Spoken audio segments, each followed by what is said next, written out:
Carrera Tips, Sunday, July 12, 2026, Race 1, Pilrocom Rating Base Class 4, 42 to 56 split, distance 1,400 meters na merong 8 entries but 7 in betting option. Start ito ng winner take all, races 1 to 7. Dito sa race 1, pampremera ko yung 8, cluster, sakay ni Dan L. Camanyero. Nung June 26, na segundo yan kay Noble Touch. At panigundo ko yung 4, Balibel, sakay ni Jeff Sarate. Gamay ni Sarate yan. At yan si Balibel, merong 128 sa 14. Kaya dito sa race 1, pampremera 8, cluster.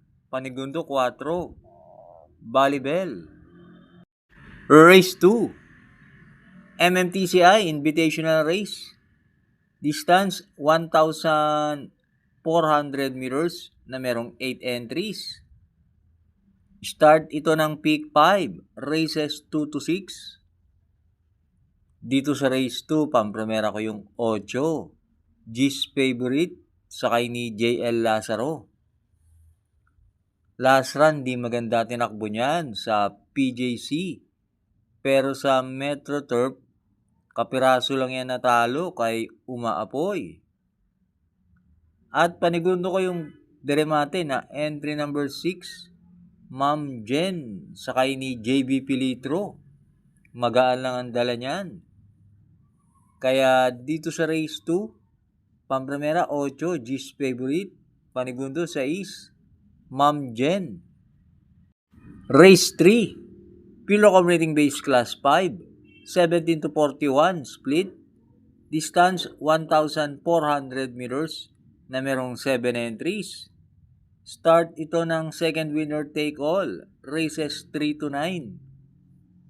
Dito sa race 3, pampremera ko yung 2, Yabadabadur, sakay ni RC Baldonido. Mababa sa laban to si Yabadabadur. At nung minsan, nanalo rin yan kahit galing sa bakasyon. Pagkatakbo, nanalo agad. Kaya pampremera ko yan. At panigundo ko yung 7, Raven, sakay ni Jim El Ciego. Last run, di maganda alis niyan. Limado yan, natalo. Pero 2 runs ago, maganda tinakbo niyan. Gumawa ng 128.5 sa Metro Turf, malayong nanalo. Kaya dito sa race 3, pampremera 2, Yabadabadur. Panigundo 7, Raven. Race 4, Pilrocom Rating Base Class 2, 71 to 83. Distance 1,600 meters na merong 5 entries. Start ito ng peak 6, races 4 to 9. Dito sa race 4, pampremera ko yung 1, Every Sweat Counts, sakay ni Jeff Sarate. Yan si Every Sweat Counts. Kung gugustuhin yan, may tulin yan. Natatandaan ko, nilucha niya si Sherbet Fountain sa ganyan din distansya. At panigundo ko yung entry number 5, Resonant, sakay ni si Espare. Yan naman si Resonant na tersero sa karera nila Sherbet Fountain at Speedrunner. Kaya dito sa race 4, pampremera 1, Every Sweat Counts. Panigundo 5, Resonant. Race 5, Tree Road Imported. Distance 1,600 meters na merong 6 entries. Start ito ng peak 5, races 5 to 9. Dito sa race 5, solohin ko na yung 2, Student Regent, sakay ni Jeff Sarate. Yan si Student Regent, tingin ko kaya niyan gumawa ng 138 sa 1 mile, kaya solohin ko na yan. Race 6, MMTCI Invitational. Distance 1,400 meters na merong 6 entries. Start ito ng peak 4, races 6 to 9. Dito sa race 6, pampremera ko yung 4, Leviathan, sakay ni C.A. Reyes. Kung hindi ako nagkakamali, sa lineup na to, yan si Leviathan, ang pinakabata sa mga entries. At tingin ko, kung 131 and a half lang, kaya niyan gumawa. At panigundo ko yung entry number 1, Lapping Tiger, sakay ni Pabs Cabalejo. Yan naman si Lapping Tiger, may tiyempong 131 and a half hanggang 132. Kaya dito sa race 6, pampremera 4, Leviathan.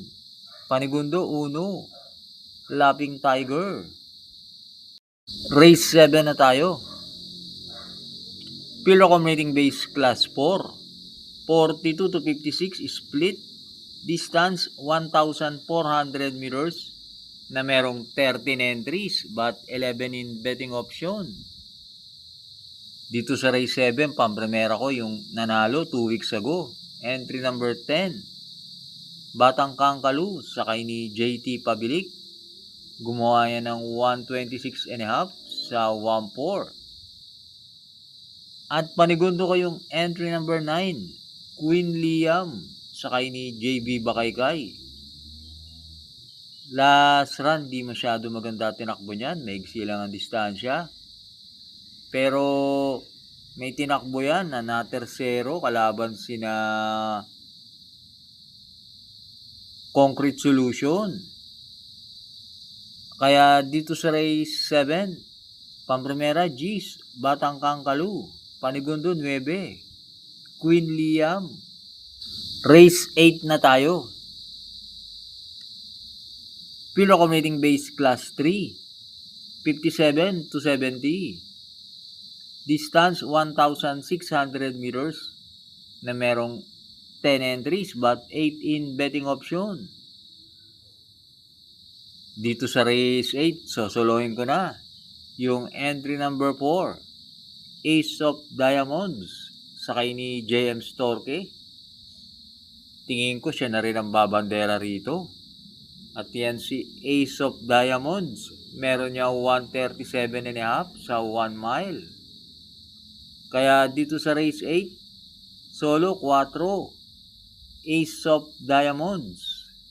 Race 9 ang ating last race. Field accommodating base class 4. 42 to 56 split.